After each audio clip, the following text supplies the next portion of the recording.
vous ont dit là-bas, c'est la joie. Les gens sont joyeux. Pourquoi?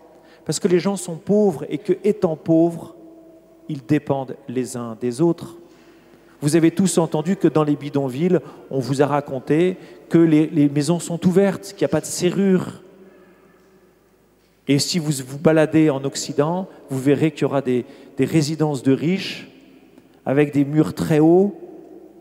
Même dans nos campagnes, quand vous allez vous promener, vous avez des petites maisons individuelles avec des murs très hauts.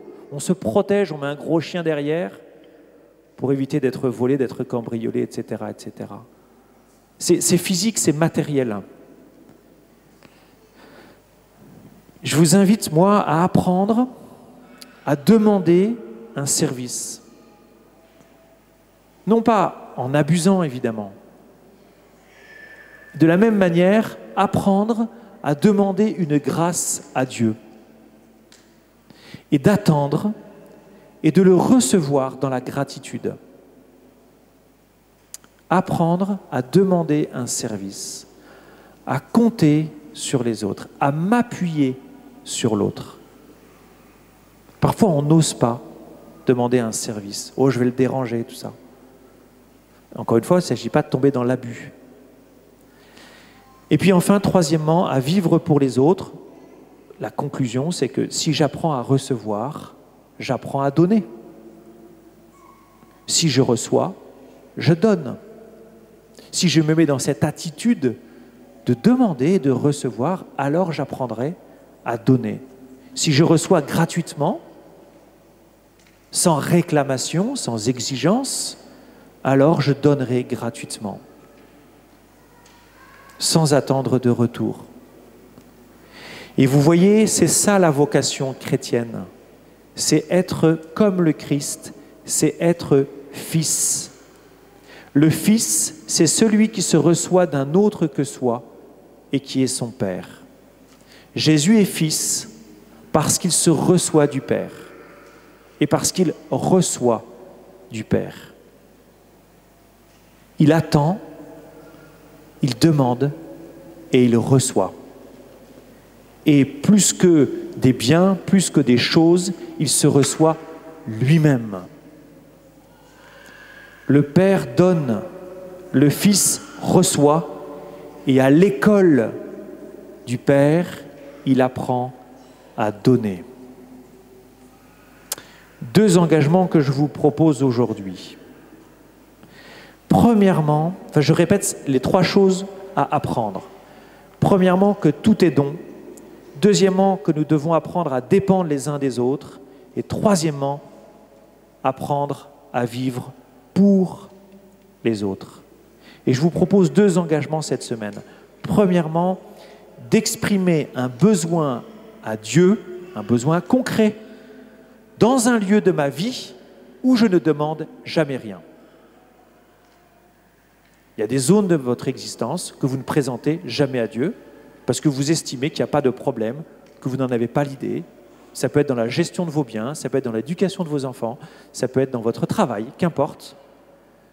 De demander une lumière à l'Esprit Saint, à Dieu, de réfléchir quel est le lieu où Dieu n'a pas de regard, de prise. Ce lieu, pourtant, qui est quand même un lieu qui a été donné, qui m'a été donné par Dieu, eh bien, quel besoin j'exprime. Ça peut être simplement une reconnaissance. Et puis le deuxième engagement que je vous propose, c'est d'exprimer un besoin vis-à-vis d'une personne de votre entourage pour signifier cette dépendance que j'ai vis-à-vis des autres. Ça peut être demander un service concret. J'ai besoin que tu m'emmènes à l'hôpital. J'ai besoin que tu me donnes de l'argent. Pourquoi pas? Ou que tu me prêtes de l'argent. Mais c'est aussi, j'ai besoin que tu me dises merci. J'ai besoin, vous voyez, pas seulement un besoin matériel, mais aussi un besoin, on va dire, spirituel, intellectuel. J'ai besoin que tu me partages ta lecture. Tu as lu un livre qui m'a intéressé. J'ai besoin que tu me le partages. Matériel, spirituel, intellectuel. Et je conclus. La vie du Christ est une vie de pauvre, c'est-à-dire d'une personne qui attend tout d'un autre Et en l'occurrence, le Christ attend tout de Dieu, son Père, et des autres, ses disciples. Et il se situe de manière pauvre vis-à-vis des autres, en dépendance vis-à-vis de son Père, de ses disciples et de moi aujourd'hui. Le pauvre qui s'adresse à moi, c'est Jésus. Aujourd'hui, maintenant, je veux apprendre la pauvreté. Je veux apprendre à vivre en dépendance de Dieu mon Père et des autres, mes frères et sœurs. J'ai peut-être de grands biens. J'ai peut-être de grands biens physiques comme la santé, une capacité à faire du sport. J'ai peut-être de grands biens intellectuels, des biens psychologiques, des biens spirituels, des biens affectifs, un conjoint qui m'aime, de nombreux amis.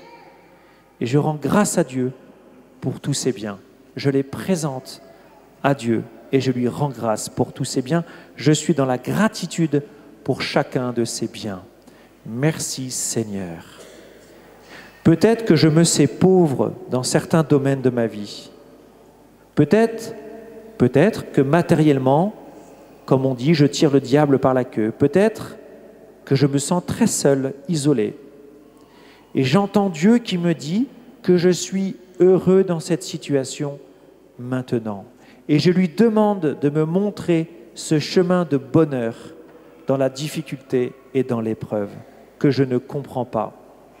Et je lui rends grâce d'être obligé de dépendre des autres. Je veux aussi apprendre à donner gratuitement, donner de mon argent, de mes biens et de mon temps. Je veux donner aux autres qui en ont besoin et qui me demandent un service. Je veux donner à Dieu qui lui aussi est pauvre, en attente de reconnaissance et d'amour. Jésus a dit sur la croix, « J'ai soif ».